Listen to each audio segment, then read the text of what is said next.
Welcome to Insured Investors, where we share practical real estate investing tips with an insurance twist. I'm your host, Brooke Beets. Let's get started.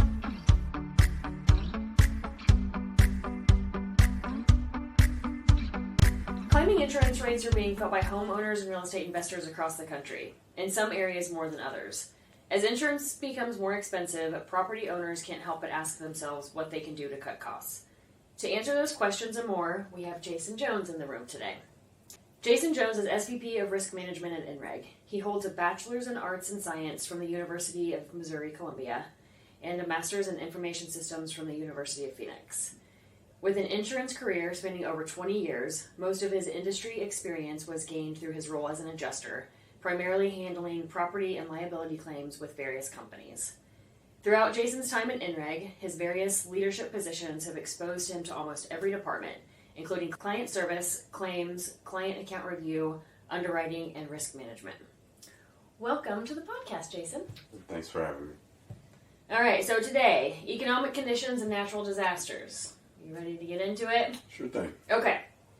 Why are property insurance premiums rising at the rate that they are right now?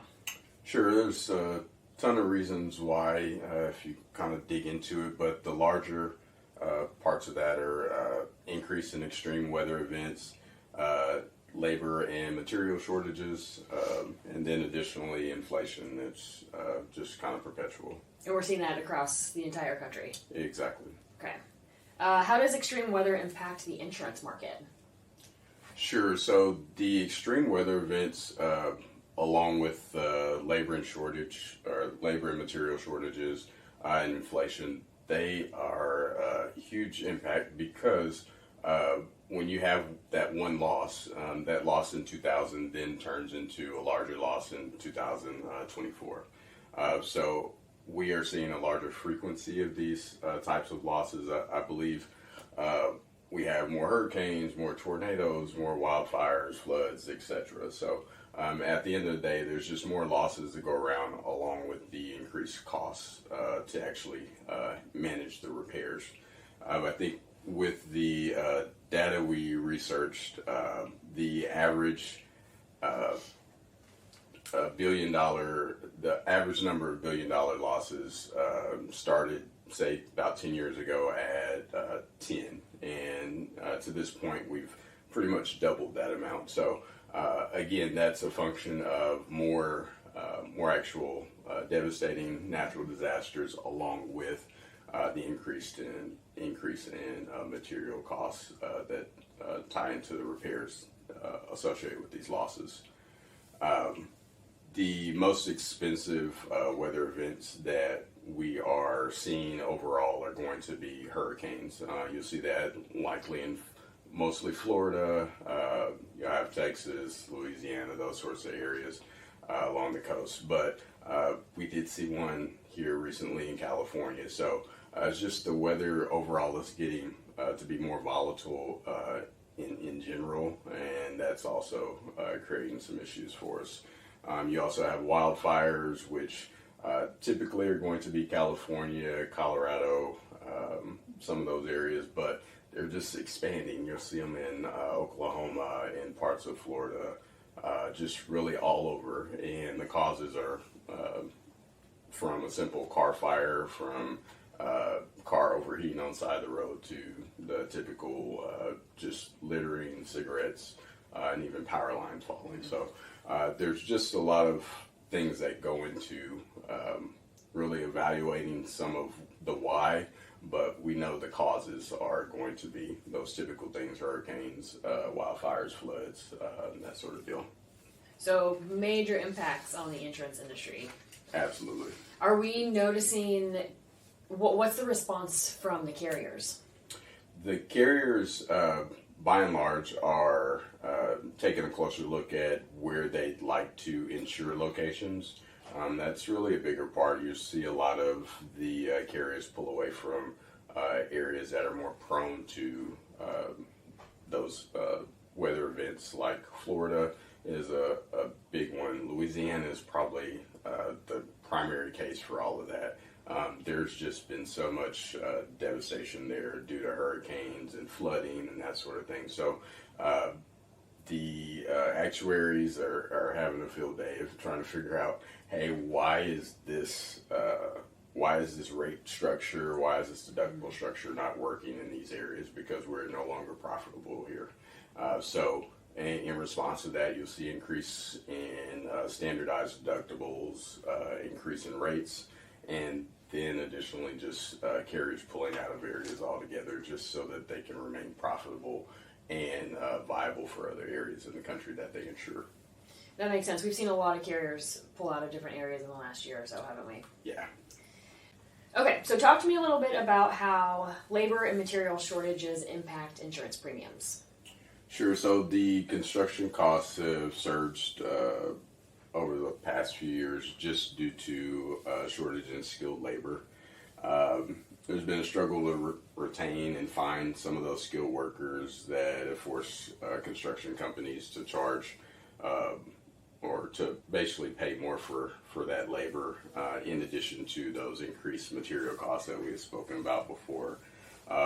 The supply chain disruptions associated with COVID also led to delays in construction materials that were available and just scarcity of really some of the things that people become used to having available to them.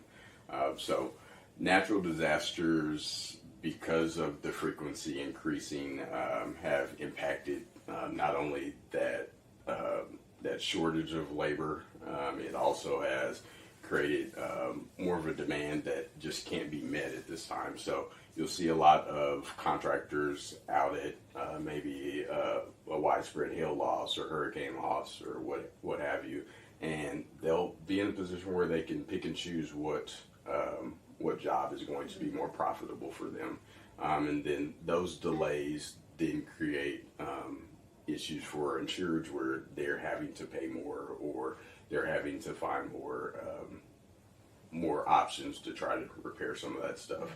I've seen where the insured, hey, I can't get anybody out here, I'm going to do it myself. And I think we probably get to a point where we understand that not everybody's built to do it themselves.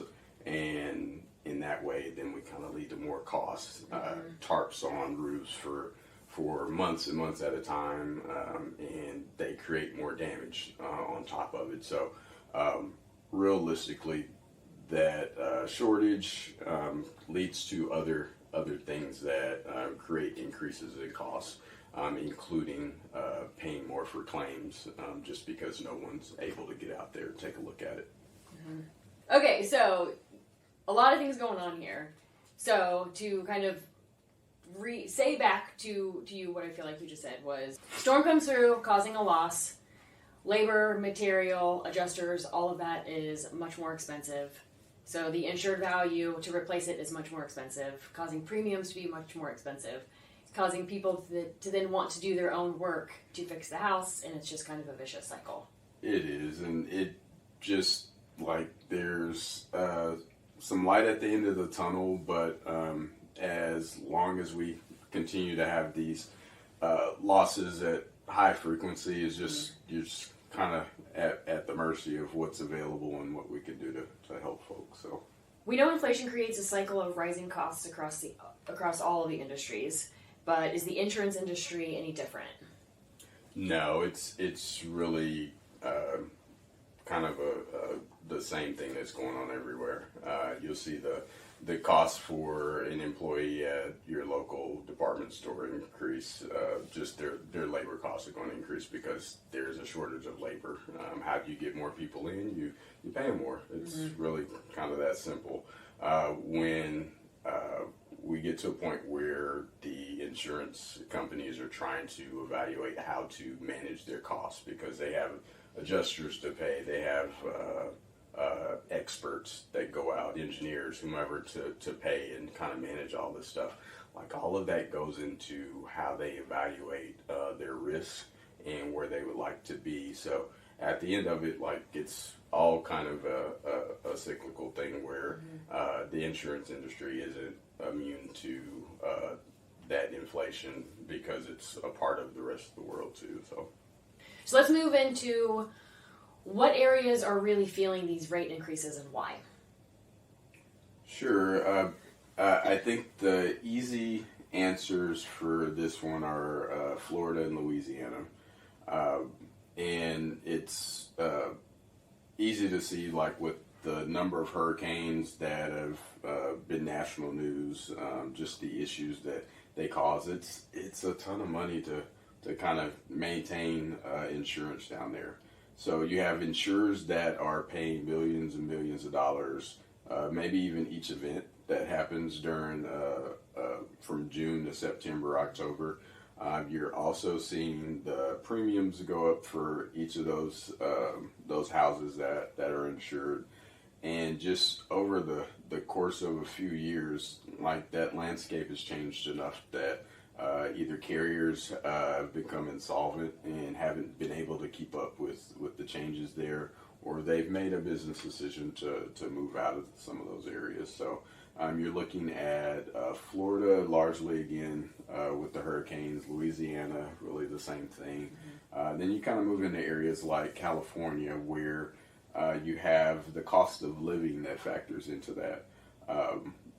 I think we can all understand that maybe living in, say, Kansas, Missouri is probably a different experience than living in California. Your taxes may be a little different, like so forth and so on. The wildfires that have kind of plagued that area for the last decade or so have really caused a lot of the carriers to really rethink how they want to manage their portfolio or their book of business. A lot of them have tried increased deductibles, increasing rates, but just the math doesn't end up mathing for them. So they just kind of moved out of that. You'll start to see some areas where there's a little bit more crime, more theft, vandalism, fires, like that sort of thing. Detroit is one of those areas where it's kind of a mixed bag. Like clearly there are some challenges there, and we see theft and vandalism there quite a bit. But there's a lot to be insured there, and if you can find a way to insure it in the right way, there's opportunity there for insurers. So realistically, it comes down to the insurance companies identifying what those risks are, and then setting some type of parameters so that they can still maintain business in that area. For example, one of the carriers that we've worked with, they've set a standard for wildfire scores. If the scoring is so bad, or it's been evaluated as really bad in that area, then we either move to a super high deductible, or we're just not able to insure it. And it's just those type of strategies are in play in a lot of areas in the country, just to kind of make sure that there's one, insurance for people that need it, but two, also that the insurance company is going to be there when it's time for a loss to occur, so that the insurers can be taken care of too. Okay. That makes a lot of sense. So we know that investors can't control the weather, but what can they do to keep their insurance costs manageable? Yeah, there are quite a few things that insurers can do to kind of keep their costs down, or at least understand what they're dealing with at the end of the day. The first could be to just shop for insurance when renewals come up. You can look and see what the market is doing. There may be a company that has found a niche area that fits into the box of insurance that you're dealing with. I would just caution that if you do make a change or kind of move toward that you do evaluate all of the coverages in the same way. Some of the price savings could be a function of you're losing coverage. So it's really important that you take a look at some of that when you're evaluating it from that perspective. Additionally, keeping your properties well maintained.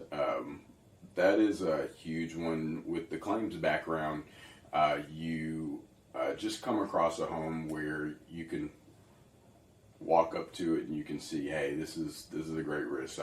I know what I'm looking for. I can see it clearly. I can get in there, evaluate it, and then report back fine. There are, though, other homes where it's difficult to walk in. It's difficult to look around, and quite honestly, some are difficult to touch the door or doorknob or something like that. Yeah. So at the end of it, your job as a property owner is to understand that keeping up your property is going to be the most value to you, because if there's a loss, if your property is already diminished, that loss is going to be a lot more destructive or more costly for you. Additionally, by keeping up and managing that property, you're able to identify losses a lot sooner. If you have a roof vent or something that's leaking, if you happen to just do your evaluation every spring and take a look, you can see it's like the vent is failing before it starts to create water inside the home. So just that type of thing would be helpful as well. So truly understanding that insurance is not a maintenance plan. Exactly. Yeah. Exactly. I think most people would figure that out once they file a claim too. Yes. So don't want that to happen so much. Additionally, you could require the tenants to retain their own renter's insurance. At the end of the day, if they have some skin in the game that they want to protect their things, then they're going to be more apt to take care of your property as well. Using an independent broker can give you access to other types of coverage. Maybe you'd like to piece some of your coverage together. Maybe you'd like to add something that, like a service line coverage or something that adds value to what you have at your property. The one thing that a lot of folks don't take advantage of is sewer and drain coverage, and this would be personal, investment, whatever the case. If that particular coverage is available and your area is prone to sewer and drain backups, like at some point it will happen, and the value that you get back from just spending maybe $5 to $10 additional a month just comes back tenfold. It helps out quite a bit. I've just seen a lot of losses where if I would have paid this amount, we would have been covered for so much more, and it just puts you in a bad spot. So I think evaluating the coverage that you have, understanding that a smaller amount can save you a larger amount later, is also very important, because you then get to a point where your mitigation efforts, because you don't have the funding or you don't have the ability to manage repairing the damage, puts you in a spot where you just have to make some decisions that aren't always going to be in the best interest of maintaining the property. Okay. So what I'm taking away from that a little bit is not everything fits into a box. It's not one size fits all. Right. All properties are different, and they could need all kinds of different coverages. So investors need to make sure that they are partnering with an agency that can give them the different coverages based on the rental properties that they have. Absolutely, and definitely ask questions. If you don't ask, you don't know, you're assuming, you're guessing. There are not that many professionals that are really keen on how to interpret policy language, and then how that language is going to be interpreted by an adjuster or a carrier. So definitely ask questions, and there's not really a stupid question in that way. Because insurance can be confusing. It can be, absolutely. So you got to partner with someone who knows. Yes. All right, so let's move into a game. We have Fact or Fiction. Over the past 5 years, the U.S. has experienced an average of $10 billion natural disasters per year. That is actually fiction. Over the past 5 years, we've actually had an average of $18 billion natural disasters per year. So quite a bit more than that. Yes, that's a lot. Fact or fiction? About 1 in 50 insured homes has a claim each year. Fiction. The statistic is actually 1 in 20. That frequency is a lot higher. There are some that are reported, some that aren't. So you got to keep that in mind as well. Yep. Fact or fiction? As of 2022, the average wildfire insurance claim paid is $224,000. Fact, and that's actually an 8% increase from 2021. That's really high. It is. It's a lot. So of it's money. per dwelling, $224,000. Right. That includes the fire, the smoke, some of the costs to evacuate. Like there's a lot that goes into that. But yeah, that's crazy. Oof. Fact or fiction? California, Oregon, and Colorado make up 95% of wildfire claims paid by insurance companies. Fact. Just those areas are more prone to wildfires. Again, there's going to be areas like Texas, Oklahoma that are starting to kind of jump in there and become a problem, but that's actually fact, yes.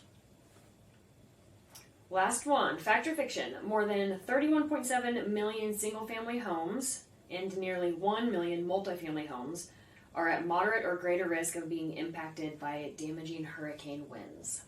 That is a fact.